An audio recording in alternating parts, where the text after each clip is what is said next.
Sorry. Ladies and gentlemen and ladies. What? What? What the was that? What was that? What was this Oilers game? What was game 3, round 1, LA, Edmonton? What was that? Oilers had a 2-0 lead. Oilers blew a 2-0 lead. Oilers go down 3-2. Oilers tie the game up. Oilers go down 4-3. Oilers tie the game up. Oilers score 5, 6, 7. Win the game 7-4. That is not playoff hockey. That's not. That. Am I happy the Oilers won? Yes. Play La Bamba Baby, which I'm going to do. But I'm going to talk to you about other things that are more important than just playing La Bamba Baby.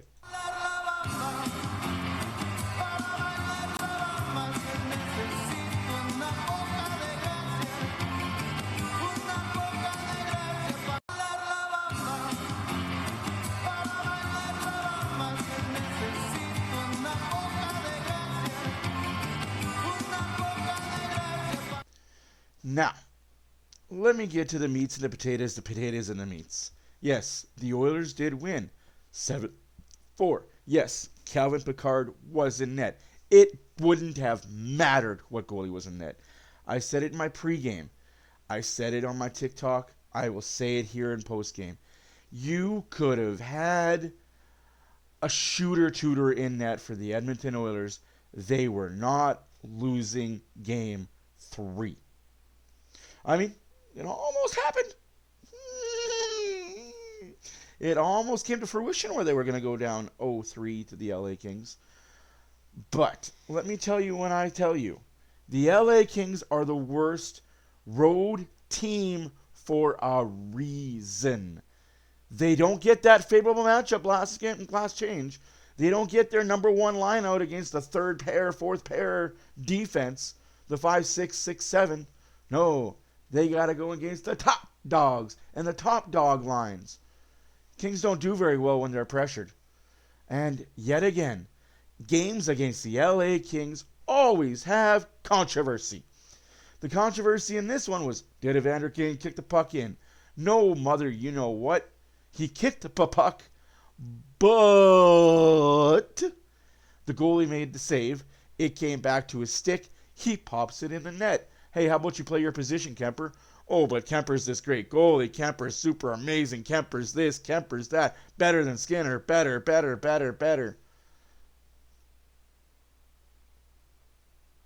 That's 3 games in a. That's 3 games in a 4-game series.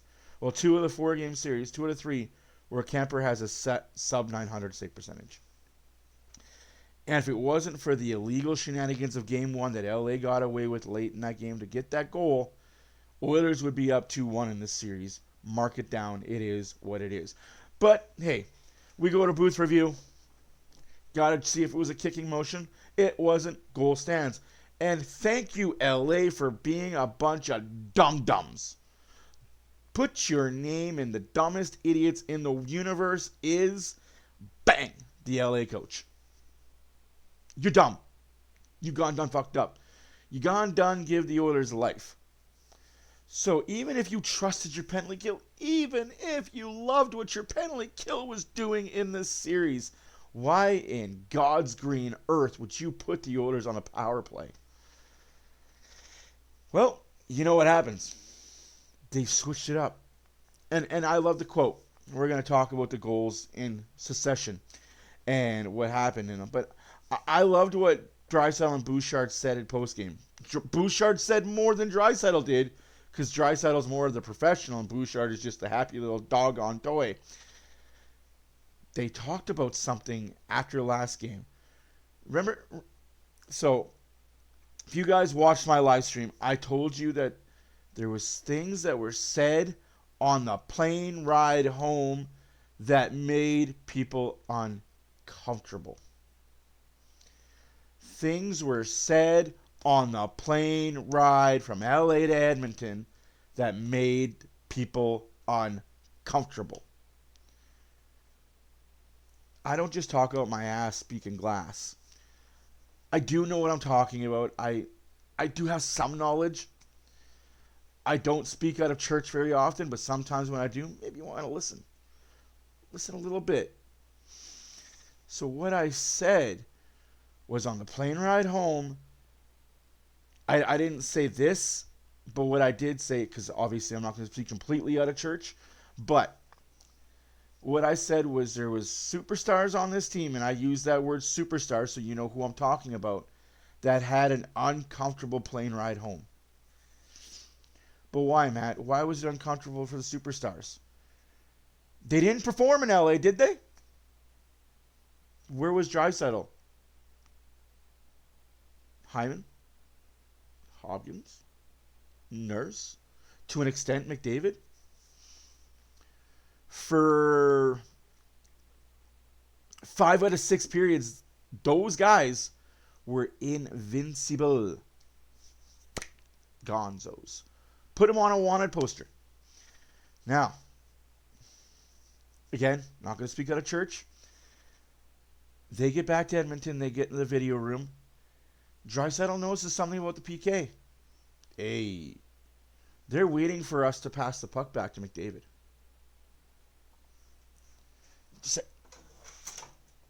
Whoopsies. I hope this shows up because this is epic. They're waiting. Usually the Oilers are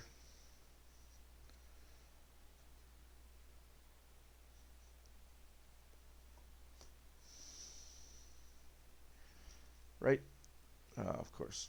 So it sucks that I can't. So usually the Oilers are 4 men up the ice and 1 guy standing at the blue line. Drop the puck back to McDavid. Who's this guy down here? Well, this time, Bouchard carried the puck up the ice, dropped it back to Draisaitl just under the blue line, and Bouchard continued his momentum to the net. What happened? I'll let you catch up. What happened? Bouchard scored a goal. Bouchard scored his 2nd power play goal of the night. Not just 1 power play goal, but 2 power play goals. Now, like I said, it started off bang, bang, bang, bang. Oilers were humming that first period. That first period, you could not stop the Edmonton Oilers from doing the things that the Edmonton Oilers have known to do. Time after time after time after time after time after time after time after time after time. That first period was masterclass for 10 minutes. For 15 minutes. For 17 minutes. But the last 2 minutes, they fell apart. They only got scored on 1 time, granted. But a fall apart is a fall apart is a fall apart is a fall apart. And of course, the win was never in doubt. Never in doubt. So, let's talk about the goals. Shall we? First period. Ryan Nugent-Hopkins, welcome to the party. Gets his first goal of the series. Hyman and McDavid get the assist at 2:49 of the first period. And what a shot it was by Hopkins. Why can't you do that more often? You pylon. You pazone. Anywhoosies.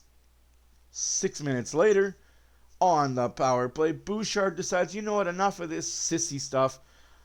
I can't be scared to take slap shots anymore when my players are in front of the net. I'm going to let one rip, and rip and grip does he do, and does he score. Bouchard assisted by Draisaitl on the power play to nip Edmonton. Then the Oilers fall back, get Lazadezical, LaFacere. We have the win. We're up 2 going into the second period. Let's just bang. 1 shot, 1 goal. Kempe. Again, if it was Stuart Skinner, he'd be chastised. He'd be raked to the coals, but it's Picard. Benefit of the doubt, right? It's Picard. I really am starting to hate that Picard, this debate. And if you're asking me the serious question, Stuart Skinner starts game 4. Because, like I said, It doesn't matter who starts when the Oilers play at home. They aren't losing to the Kings at home. Anyways, we start the second period. This is where I get frustrated with the officiating in this league. You let a lot of shit go that LA was doing. A lot of shit go. You let the hit from behind. Perry, sorry. There's English. I know it a little bit. Perry gets decked from behind. He doesn't just turn and then get hit. He was already turned and he gets basted against the boards. No call. Evander Kane goes and hits somebody, and in the action of hitting, his stick kind of comes up. High sticking, sure. But if you're not going to call the board from behind, why are you going to call that? Of course they do. Of course they score because, hey, it's the LA Kings. So we have ourselves a tied game at 2-2. 10 minutes later, Oilers get another penalty. Woolman gets called for interference, but if you watch a game at all if you watch any Oiler hockey, McDavid has that done to him 7 times a game. Draisaitl has that done to him 6 times a game. Fuck, even Hyman has it done to him 3 times a game. But never a call. So why there? Why then? Because it was halfway through the game. Momentum was on the Oilers' side. How in the fuck do you break the Oilers' momentum halfway through a game? Knowing that if the Kings score here, chances are, I'm going to be conservative, chances are 75% the Kings hold this lead, possibly add to it, win this game, and we shot down everything Oilers had. Unfortunately for the LA Kings, they met a mad motherfucker named Evander Kane. So of course, Oilers score on the power play. Kings score on the power play. Drew Doughty, because it has to be Drew Pouty. Fucking whine a lot Pouty. Assisted by Moore and Dano. 3-2 LA. 15 minutes left to go in. 5 minutes left to go in the second period. Minute and a half later, Connor Brown. Hard work pays off. Tough times don't last. Tough guys do. Connor Brown, assisted by Evander Kane and Adam Henrique. We have ourselves a 3-3 hockey game. But it's the Oilers. It's the Oilers, and the lack of attention to fucking detail this team has at the best of times. You cannot lose a face-off that clean. Furthermore, you cannot let the guy get inside position on you. That's Wallman's fault. If I was Wallman, I would have just put my arm around him and took him down, took the 2-minute penalty, kill it. At least give yourself a chance to kill it. But again, that is the softest goal I have ever seen on any goalie. I don't care. He's got one hand on his stick. There's no way that goes through your 5-hole. No fucking way that goes through your 5-hole. I'm sorry. There is no way in Samaguchi hell that goes through your 5-hole. See this paddle right here? See what's behind this paddle right here? It's called my hand. Imagine my hand is the 5-hole. You put the paddle in front. It goes on the ice. It doesn't slide through. Nothing gets through there. You learn that in Adams. Mini-mites. First rule of goaltending. You go down in butterfly. Your stick goes between your legs, parallel to the ice, like this. Not that hard. Picard gets scored on in an embarrassing fashion. And oh boy, if you could see the look on the bench of the Oilers, they're pissed. McDavid's furious. He's thinking, what the fuck, man? Can we get a save from any goalie in this team? So Trevor Moore scores from Edmonton and Deneau with a minute and a half left in the period. And it stays that way. Third period rolls around. And what do you know? That we don't play the 1-3-1 anymore. Looked like the 1-3-1 to me. Sets up. 5 minutes go by. Nothing. Oilers are just dump and chase, lose the puck, keeping the puck in the neutral zone. No dangerous scoring chances. Just playing the game out. Not looking good. Not looking enthused at all. And holy jumping, we have controversy. Evander Kane gets held a lot. McDavid gets held and tackled the entire time. No calls were coming. Hey, Oilers fans, it's the playoffs. You're not going to get those calls. But if you were the Kings, you were. Funny how it's the Kings fans right now online bitching about reffing when you guys have had what? The majority of the power plays in this series? And the majority of the missed calls go your way in this series? Just this game alone. Slew foot, hit from behind, interference, knee on knee, high stick, 2 more interferences on the power play by Kempe. But that's just 7 in this game. There's been at least 27 in the entire series of 3 games. But we're not talking about the referees. Anywho's, Evander Kane scores, assisted by McDavid and Wallman. Or does he? No, let's leave it for a review. Because he kicked it. He kicked it. Of course he had to kick it because his stick was being held. What other option did he have? Thank fuck. And I say thank fuck Kemper was laying down like a fish out of water. Other choice words I could have used, but I'm trying to be kind. He's laying there like a fish out of water, and his pad stops it from going over the goal line. Goes back to Evander Kane's stick. Evander Kane just shovels it in the net. Just a little push along the line like he's curling. Sweep! Sweep hard! Put it across the goal line. It was reviewed because obviously the situation room wanted to take a look at it. Very important point in the game. Kings were up 4-3 halfway through the game. Very, very big goal. If it counts, the building is going to erupt. All momentum is going to be in the Oilers' favor, and that's going to be the storyline. And then they challenge for goalie interference. And again, I already touched on this, but I'll retouch on this. You've got to be the dumbest coach in the NHL. Seriously, you challenge that.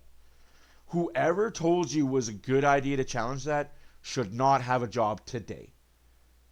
Because that call not only cost you the game, dare I say, will he say, cost you the series. That one call cost you the series. Why does it cost you the series? You've now given the Oilers momentum.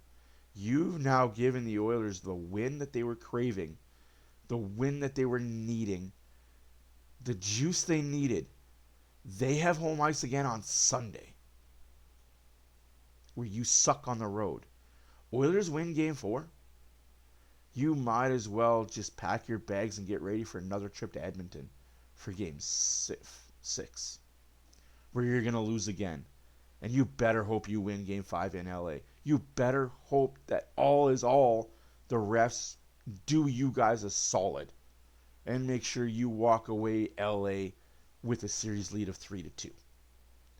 Because if that doesn't happen and you're coming back to Edmonton down 3-2, kiss your season goodbye.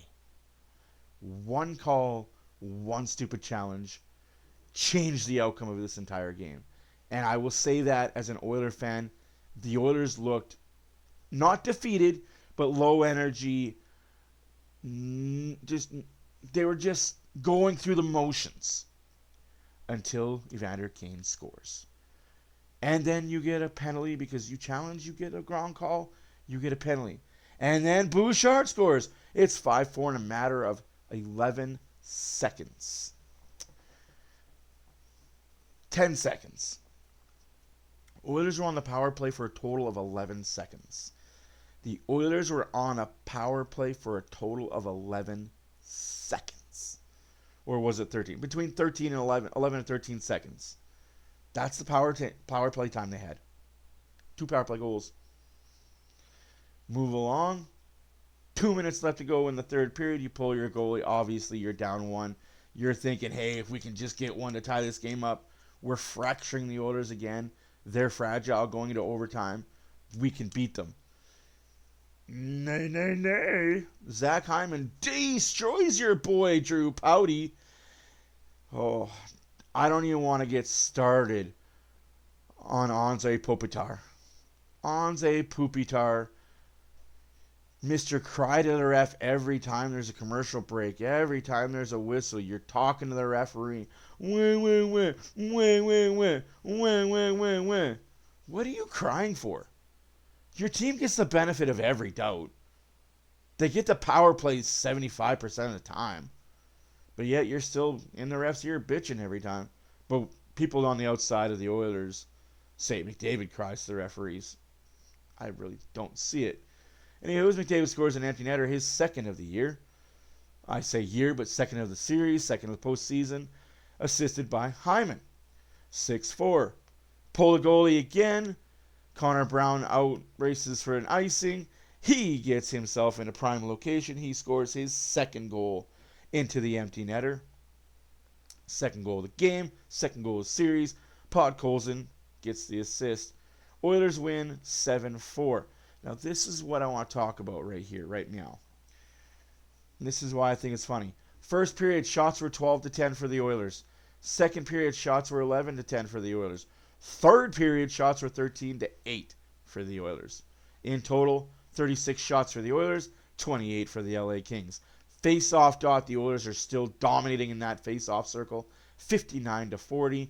Power play 2 for 2 for the LA Kings. They stay hot. But now the power play for the Oilers is woken up. They were 2 for 2 after going 0 for 5 in the first 2 games. I'm going to be worried if I was the Kings. Hits were 39-31 for the Oilers. Block shots 29-14 for the Kings. Giveaways, again, the Oilers are giveaway machines. 14-10. Takeaways were tied 4-4. LA holds the series lead at 2-1. But that's okay. That's okay. And again, we're sitting here talking about how great Bouchard is offensively. But for the love of fucking God, can you play defense? I will say this till I am blue in the face, and I know other people in this world agree with me. We get how offensively talented Bouchard is. That has never been the question. That has never been the problem. That has never been the issue. The issue is you are a fucking dumpster fire in the defensive zone where you should be the most. You're a defenseman, right? How's about next year we make you a forward? Make you a forward next year. Put up 130 points at forward next year. That way if you're dash 25, dash 30, we don't care. You're a forward. That's just my thought. I would make Evan Bouchard a forward next year. Put him on a third line. Have him a third line right wing. What's the worst that can freaking happen? Anyways, let's do a video. And then let's talk about the pictures. I'll be back, guys. Enjoy the video.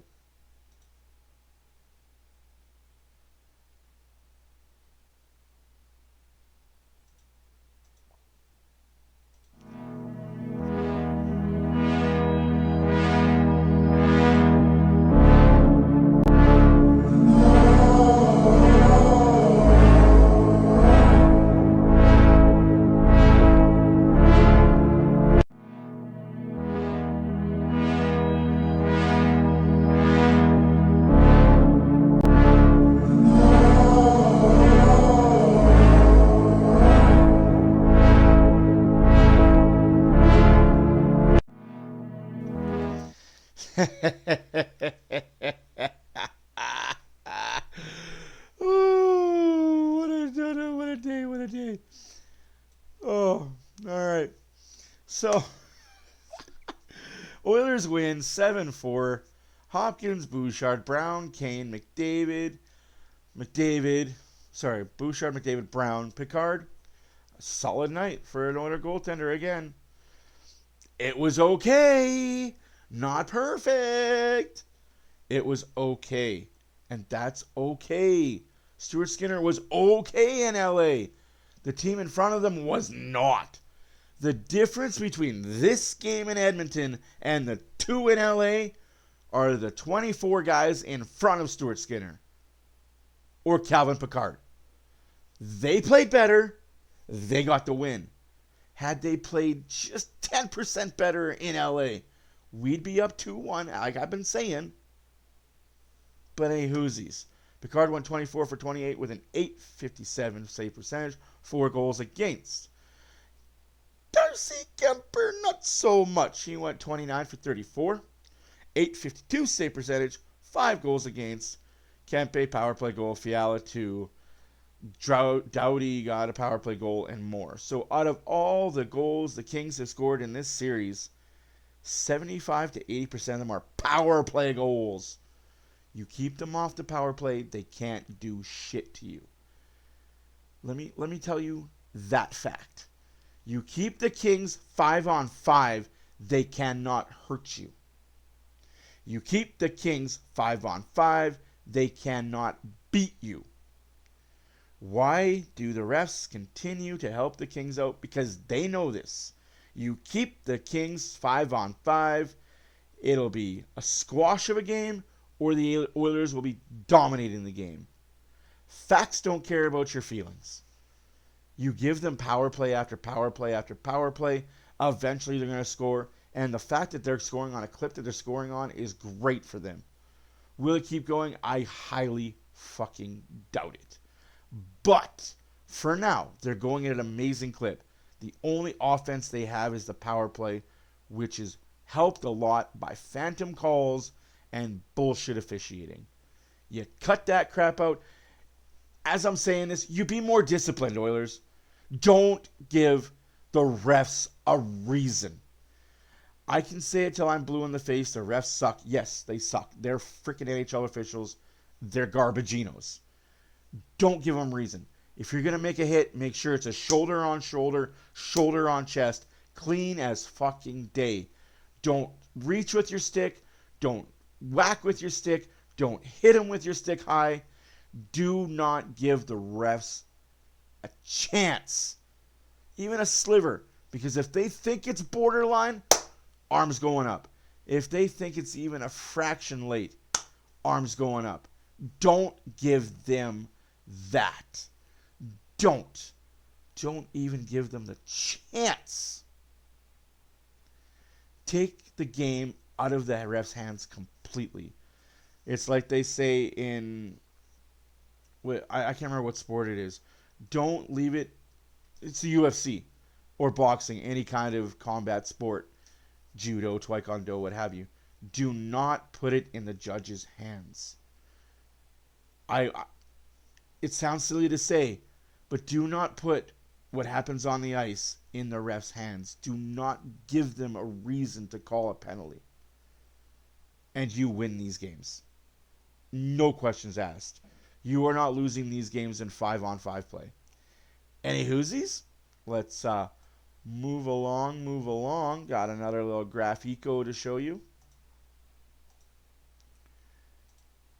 Bang. Oilers win 7-4. Kings lead series 2-1. So, again, ladies and gentlemen, ladies, this was a longer video. I'm making up for the Game 2 video that I didn't do. I'm undecided, family-wise, if I'm able to do a video tomorrow night. I'm hoping that I can, but if I cannot go live tomorrow in Game 4, you guys enjoy Game 4. And I apologize in advance for not being able to do it live. Anywho's, my name is Matt for OilersFanReaction. Thank you all for being here. You've been great. If you haven't yet, please subscribe. If you like to leave a like on the video, leave a like. If you like, leave a comment telling me I'm an idiot, I'm an asshole, I'm a jerk. Or I just have no idea what I'm talking about when it comes to the Oilers and the LA Kings. Have at it. So be it. Leave a comment. Let me know what your thoughts were. Was it kicked in? Was it goalie interference?